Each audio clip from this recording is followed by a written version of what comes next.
Undersized guards always get overlooked in the NBA draft, in the NBA draft process, but we still end up seeing some of them stick in the NBA. Who are some undersized guards that could be guys that stick in the NBA from this draft class? And let's check in on some from previous draft class. Coming up on Locked On NBA Big Board. You are Locked On NBA Big Board, part of the Locked On Podcast Network, your team every day. Hey, what's up? My name is Richard Stamen. You might know me better as at MavsDraft on Twitter, or if you're following on Instagram, I've recently moved there now that I'm allowed to say it on this platform. I'm not allowed to say that on Twitter, but on Instagram, I am at NBA Draft Film, trying to grow there as Twitter continues to be a little bit of a meltdown. I've got a good amount of base on Twitter, and I'm very grateful for everybody who has followed along, and also for everybody who listens to the show, supports the show. We've had, over the summer, it was a dry period, but now that the NBA draft is kind of going in full swing, conference play is just 2 weeks away. We're in the fun part of the NBA draft season. Things are about to change big time. I'll get into a little bit more of that. Actually, I'll just do that right now. Malachi Branham last year. Nobody saw him as an NBA draft prospect at this time. Give him 2 weeks, he starts emerging onto boards. It's a fun time of the year. But thank you for making Locked On NBA Big Board the first listen of your day. This episode is brought to you by Prize Picks. First-time users can receive a 100% instant deposit match up to $100 with promo code Locked On with one word. It's prizepicks.com, promo code Locked On. So today's episode, want to talk about some undersized guards. If you followed me on Twitter, I kind of have an infatuation finding that next undersized guard. It's probably a little bit of Goldilocks or whale hunting, whatever you want to call it, to some degree. But these guys are pros. Like they stick either in overseas or in the G League. It's not uncommon to see guys stick around. And I'm going to do a little bit of a check-in on one player in particular from last year's draft class that I was absolutely enamored with. That was only 5'9", but I think he's absolutely killed it in the G League. Want to give an update on him. I'll also talk just about 4 prospects who I see as undersized guards that really could stick in the NBA. Those are guys 6'2" and under is what I categorize it as. The new point guard, it has to be at least 6'3". So let's talk about some of them. Let's start with the state of Texas. Kendrick Davis, while he is not in the state of Texas anymore, he did spend his first 4 years of college ball in Texas. He started at TCU, teammates with Desmond Bane in 2018-19. Wasn't much of a factor in the team. Really only played 17 minutes, but still averaged 6 points, 2 assists. He transferred to SMU and absolutely broke out. For 3 years, I mean, he averaged 14 points a game, 19. It was really impressive, and he was really efficient. Once SMU let their coach walk, he transferred. He was really close with the coach. He transferred out to Memphis, and he's been doing really well. He got to play against Alabama, good spotlight. The efficiency hasn't been there, but the volume has still. I think some of it might have to do with the system, but let's talk about Kendrick Davis. I've been a big fan of KD for a while. What I like in him is just he's so shifty, and yes, he's listed at 6 feet, the same way JJ Barea is 6 feet. He's just not. He's probably 5'10", 5'11", maybe 5'10 and a half, something like that. But the reason why I could see someone like him sticking, these guys come around every once in a while. Every few years, you see these really undersized guards able to make a name for themselves. And mind you, DJ Augustine has had a 10-plus year career being that size. And there's a lot of similarities, I think. They're both extremely quick. The tight handle is just nuts. I mean, Kendrick Davis has, I think, the best ankle breaker in college basketball. And it's not like he's, some guys like Jason Williams, he was, for example, very, very flashy and could break guys' ankles. That's not the case with KD. Kendrick Davis will do that in game at a very just smart way. Like, he doesn't do it just to do it. He doesn't hold the ball for 20 seconds trying to get that ankle breaker. He only does it within the flow of the offense. And I think that's really important. He's also a good finisher relative to his size. This year it's been a little bit underwhelming. He's shooting, I think, 42% at the rim. But last year at SMU, he shot 54% at the rim, which is pretty good for a guard at his size. I'd actually say it's great for a guard at his size. For guards in general, you want to be closer to 60. So just being a few percentage points lower than the average, which I would say is probably 57, 58%. Given his size, that's fine. He's a really good shooter off the dribble. He can score at all 3 levels because of this. He shoots off screens. Give him a pick and roll and have drop defense. He will make defenses pay. He has great, great vision. He sees the floor like no other, I think, in the AAC, the American Athletic Conference. And he's just great in the pick and roll. I think you have to be a great pick and roll ball handler to survive in the NBA as a guard. And also he has a good floater. So kind of, again, going back to making defenses pay on drop defense. If they want to defend him at the rim, make him shoot at mid-range, they're going to lose a lot of times. The issues with Kendrick Davis, though, really are just he's undersized. He's not going to be good at defense in the NBA. Like, there's no way to front on that. Like, there's no way he's a good defender. You don't see these very short players end up good on defense. Best case for him is being hidden. But if you're looking for a third string guard, I really do think Kendrick Davis is that guy. So obviously I said I want to be in Texas for this one, even though KD plays in Memphis. And apologies for saying KD. I know that is very misleading given the Kevin Durant is one of the greatest basketball players ever and goes by that. But just been around SMU a lot, and that's how people talk about him. Is just they call him KD. But Mike Miles is the other guy at DFW. He's in Texas. He's at TCU. If you've watched this show before or followed me on Twitter, you know I talk about this dude ad nauseum. So Mike Miles, the appeal with him for me, I see him as a Jalen Brunson. He's listed as 6'1". I personally think he's like 6'2", 6'2.5". But he's just really smart. He's also a junior, which I know will scare some people. But he is the same age as Brandon Miller, only a few months older. He just turned 20 in August. Like, he is very, very young for his age. So you look at things like that, and I think that has value in terms of a young guy who has a lot of experience. He was an AAU teammate with Cade Cunningham and Greg Brown. So if that puts in perspective where he is relative to his age and experience, I think that's really important. Now, as for the scouting report with Mike Miles, why I'm so big on his game, the shooting, I think it's real. I think over the years, the percentages haven't aligned. He's had either the free throw percentage or the three-point percentage. Really hard to get both, except his freshman year, where he shot 83% from the line, 36% from the field, 36% from three. And I think that's the real indicator of where he is. Right now, he's at 37% from three in 7 games, but 62% from the line. And last year, 76% from the line, 29.5% from three. Now, the issue with some context to this, Mike Miles is shooting. He's run off the line the same way Terquavion Smith, for example. They don't let him near the 3-point line if he wants to shoot. They're making him take deep NBA shots. Mike Miles has to do that, and he's starting to hit them at a really high level. And I think it's going to be consistent. On top of that, you look at him as a primary ball handler. He's able to break defenses down, has also great handle, can killer crossover. Again, also in the flow of the offense. Really nice in the pick and roll. Just patient, can score at all 3 levels. He's become absolutely fearless at going to the rim. Last year, he's an underrated athlete. He would go to the rim, take a few hits, and then he'd kind of draw away. This year, absolutely not. It's been just 100% effort to the rim every single time he wants to go there. He doesn't shy away from contact anymore. And because of that, he's taking the most free throws a game that he's ever taken, up from 4.5 free throw attempts. Last year, he's at 7 7 a game this season. Excuse me for stumbling over my words. But really just intelligent player. I see a lot of Jalen Brunson in him. He has a really nice mid-post game as well that he doesn't get to use a ton, but he will bully you. He's stronger than he looks. Jalen Brunson is kind of the same way. I just see that basketball IQ, the feel for the game, and I think a lot of that has been developed over the years because he's so experienced for his age. I think that's going to do him wonders in the NBA. He's comfortable with both hands. You just really can't exploit him. And on defense, yes, he is undersized. This is an absolute must for me. Guards don't have to be shot blockers by no means, or rim protectors. But Mike Miles has this ability to be a rim protector on the side. Sometimes they'll play him in a little bit of a zone, and he has to guard the cutter spot. And he does such a good job. He will rise up, go vertical. He's done it multiple times over the 3 years he's been at TCU. And for me, I think that's a very just telling sign of what his basketball IQ is. He understands the game. He sees plays very well on both ends. And to me, that's a sign. That's a sign that he's going to stick on the defensive end. And he's not just because he's short doesn't mean he's bad. I really like what I see from him. I've been impressed.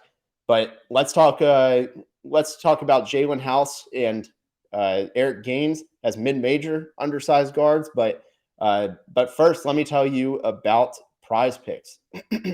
So Prize Picks is daily fantasy. A lot of my friends have even gotten into this. The way it works is you pick 2 to 6 players, and if they score more or less on their Prize Picks projections, you can win up to 25 times your money on any entry. You're not competing against other people. It's just you versus the projections and like the system. Prize Picks offers projections on any sport you watch. Well, I mean, I've used it for NBA. My friends use it for NBA. You could also do it on NFL, NHL, college football, college basketball, anything you watch, it's there, I promise. So entries can be made very quickly. It's 60 seconds or less, that easy, safe and fast withdrawals. And currently it's operational in over 30 states as well as Canada. So go to download the Prize Picks app or go to prizepicks.com to sign up and play daily fantasy sports. First-time users can receive a 100% instant deposit match up to $100 with promo code Locked On. As said earlier, that's one word, Locked On. If you deposit $100, Prize Picks will give you $100. If you deposit $50, Prize Picks will give you $50. Don't forget to enter promo code Locked On at sign up for an instant deposit match up to $100. Turo is the world's largest car sharing marketplace. With Turo, you can book any car you want, wherever you want it, from a community of local hosts. Browse a huge selection of vehicles for just about any occasion or budget across the US, UK, Canada, and Australia.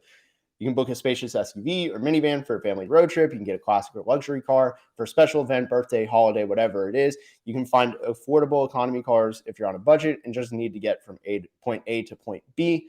You can test drive that new electric vehicle you've had your eye on to see how it fits your everyday life. Many Turo hosts can even deliver the car right to you.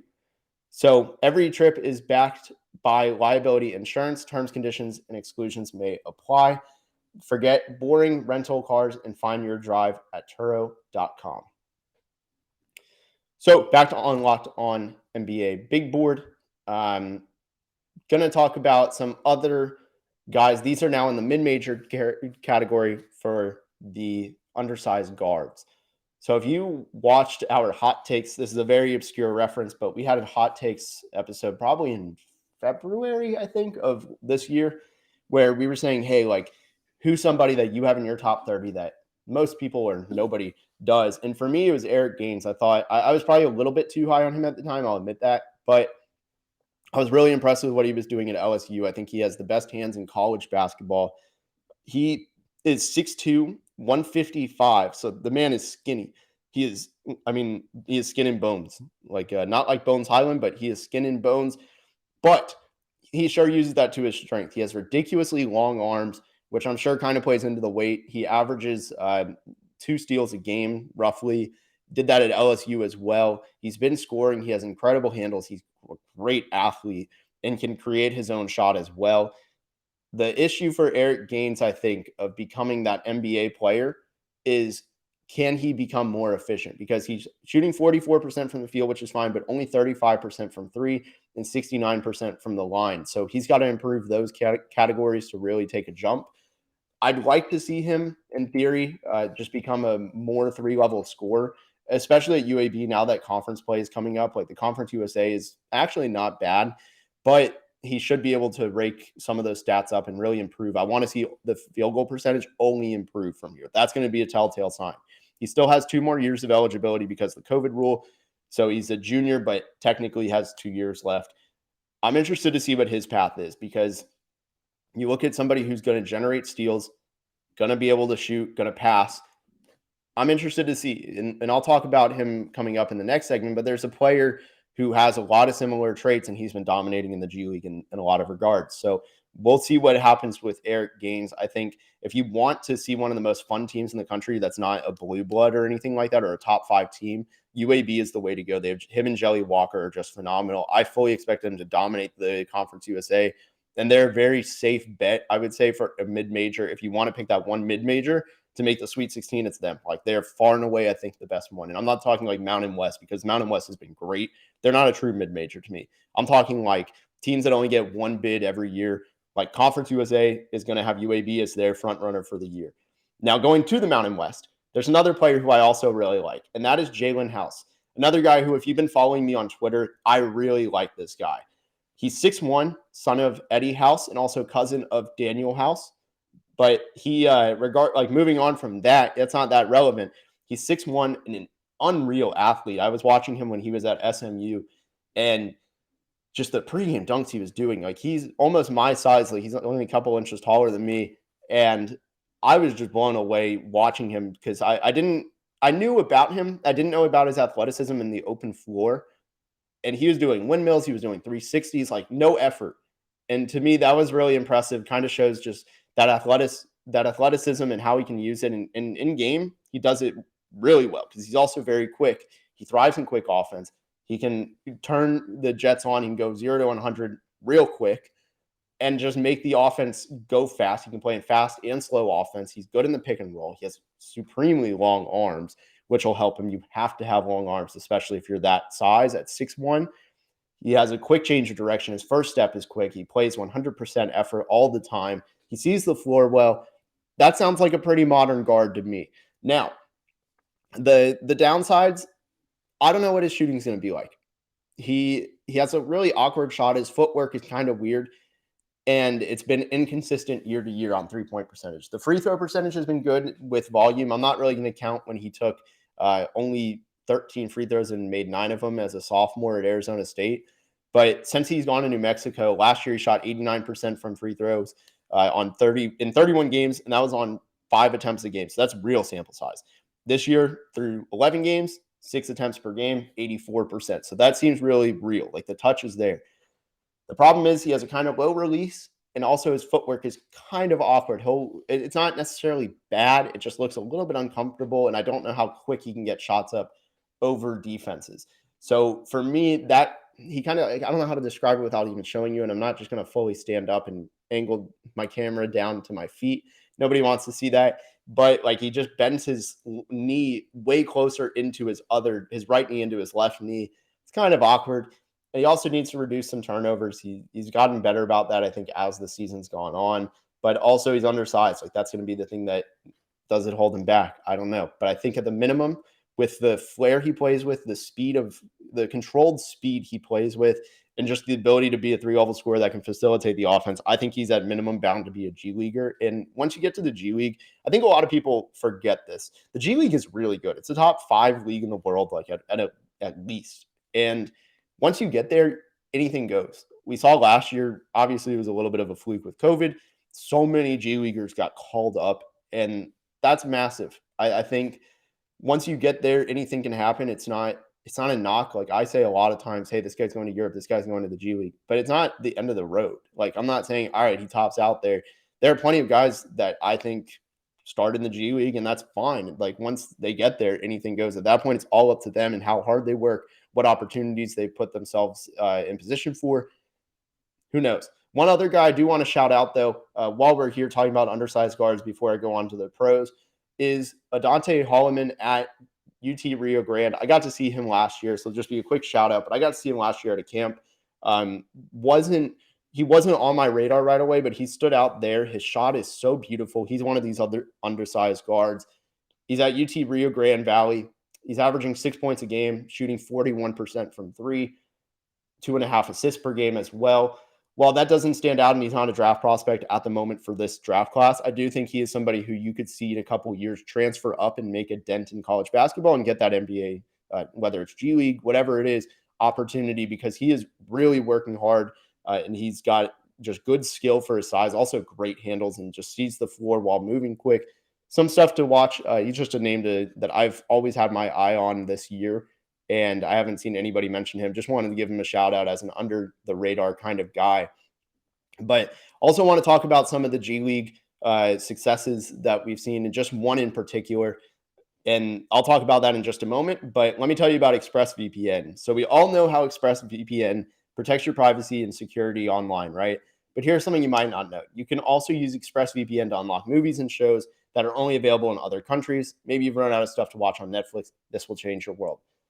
ExpressVPN allows you to binge things like The Office on the UK, and that's for UK Netflix. It's so simple to do. You just sign into Netflix, fire up the ExpressVPN app, change your location to the UK, refresh Netflix, and that's it. ExpressVPN lets you control where you want sites to think you're located. You can choose almost from 100 countries. So just imagine all the Netflix libraries you can go through. You love Korean dramas, use ExpressVPN to get something off there. But it's not just Netflix. ExpressVPN works with any streaming site service, and that's like Hulu, BBC iPlayer, YouTube, you name it. There's a lot of stuff. I mean, there's videos, either basketball stuff that's not available in your country, it'll say. You can use this to get that. ExpressVPN, there are hundreds of VPNs, but the reason I use ExpressVPN is to watch shows because it's ridiculously fast. There's never any buffering or lag, and you can stream in HD, no problem. ExpressVPN works on all your devices, phones, media consoles, smart TV, and more, so you can watch what you want on the big screen or on the go. So if you want to get access to hundreds of new shows, go to expressvpn.com/locked-on right now, and you can get an extra 3 months of ExpressVPN for free. That's expressvpn.com/locked-on, expressvpn.com/locked-on to learn more. So checking in on the pros. This is, if you remember I probably talked about him in the podcast, but I know I talked about him a lot on Twitter. Jacob Gilyard is somebody who I really liked at Richmond. He's the NCAA's all-time steals leader. I thought it was weird nobody on draft Twitter talked about him even as a pro, not necessarily like draftable. And also, I meant to talk about this earlier, but I'm just going to sneak this in here.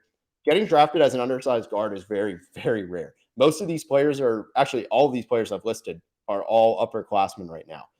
They're not, the odds of them getting drafted, I'd say outside of Mike Miles, is probably really low. And Mike has the best edge because he's 20 years old and will be 20 at the draft. So he's the only one I would say is in true position to be drafted. The other guys are going to be undrafted free agents, but it's really rare to be drafted at 6 feet or less. I mean, I think one of the shortest players drafted last year was really like JD Davison. He was in the second round, but the absolute shortest was Kennedy Chandler, who was a pure 6 feet tall, but he's so fast. He can shoot and he can drive to the rim. He's athletic, can handle the ball, all that stuff. He plays defense. He was almost an exception. He was an exception to the rule. So getting drafted at this size is pretty rare. Keep that in mind. I'm not suggesting these guys are all like first rounders. I'm just suggesting they have pro outcomes. So the last one I wanted to talk about, just as a quick check-in on him, is Jacob Gilyard. I think he's done a really good job with the Memphis Hustle. The scoring, it hasn't stood out a ton. 9 points a game on 42% from the field. It's not bad. 29% from three. I think that'll drive up a little bit. He's shooting 86% from the line, but my goodness, the steals and assists, the playmaking, they both translated at a very high level. In 31 minutes a game, he's averaging 1.8 steals. It's really solid. And then this is just stunning to me, especially when you consider that he's 5'9", 5'10". He's averaging 7.5 assists to not even a full 2 turnovers per game. That ratio is wild.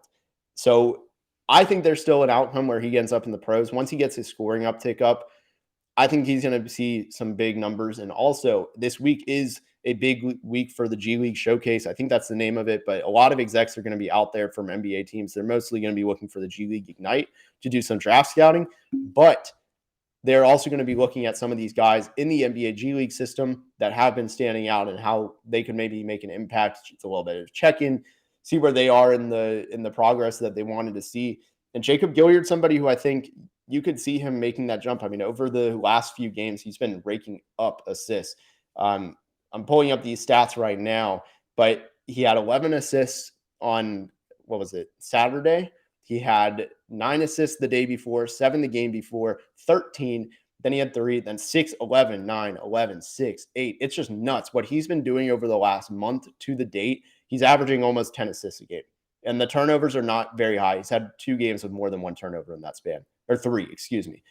And that's a ridiculously efficient playmaking outcome. I think if you look at some of these guys, they're going to have a lot of similar trajectories to Jacob Gilyard. And if you're in Jacob Gilyard's shoes, you're in a good spot. Like, I think he's somebody who he controls his own destiny in making it to the league. Yes, the scoring needs to improve, but he has everything else, I would say. Like, yeah, the size isn't there, but in terms of output, he has everything. So if you're in Jacob Gilyard's shoes, and these 4 guys I've listed, I do expect Mike Miles to have a little bit higher of a ceiling and floor, just given the age. But all the other 3 guys, I think, are in really good position to make the NBA. That's Eric Gaines, Jalen House, and Kendrick Davis. At a minimum, if you're Jacob Gilyard, like, that's a really good floor, I would say, as an undersized guard. There's so many different avenues you could go. You could be a two-way player. You can make the NBA as a final training camp guy. You could be in the G League and eventually grind your way up. You could even go to Europe, which is also, I want to emphasize, especially since Raphael runs this show, he lived in Europe and watched European basketball. European basketball is really high quality. It's not an insult to be in Europe. Like, that is high praise. And again, if you're just in that position, you're doing really well for yourself. And I think those are guys that if they're going to be starting overseas, which I do think most G League players do, you're going to be a top 100 player from this draft and just not be from the NBA perspective. So, but that is this episode for undersized guards. Wanted to touch on just that element of, oh, they're overlooked. So just wanted to see that perspective, shine some light on some of these guys that just haven't gotten the spotlight they need. And then also highlight that Jacob Gilyard has been incredible as a rookie in the G League. So thank you for making Locked On NBA Big Board your first listen today. Now make Locked On Sports Today your second listen. Peter Bukowski brings you the biggest stories from around the sports world in 20 minutes. I listen to it all the time. I've been out of town. I actually listened to it this morning. Gets me some really good insight of what I missed. Get the analysis and opinions before anyone else with local and national experts and insiders. Locked On Sports Today podcast is available on YouTube and wherever you get your podcasts for free, as is Locked On NBA Big Board. So if you want to support the show, just subscribe on YouTube, follow me on Twitter for time being. But really the big one, I think, is just Instagram at NBA Draft Film. Pretty straightforward. If you could follow, that'd be wonderful. Really appreciate it. Have a wonderful rest of your day. And if I'm not back on before the holidays, happy holidays and a happy new year. Thank you guys.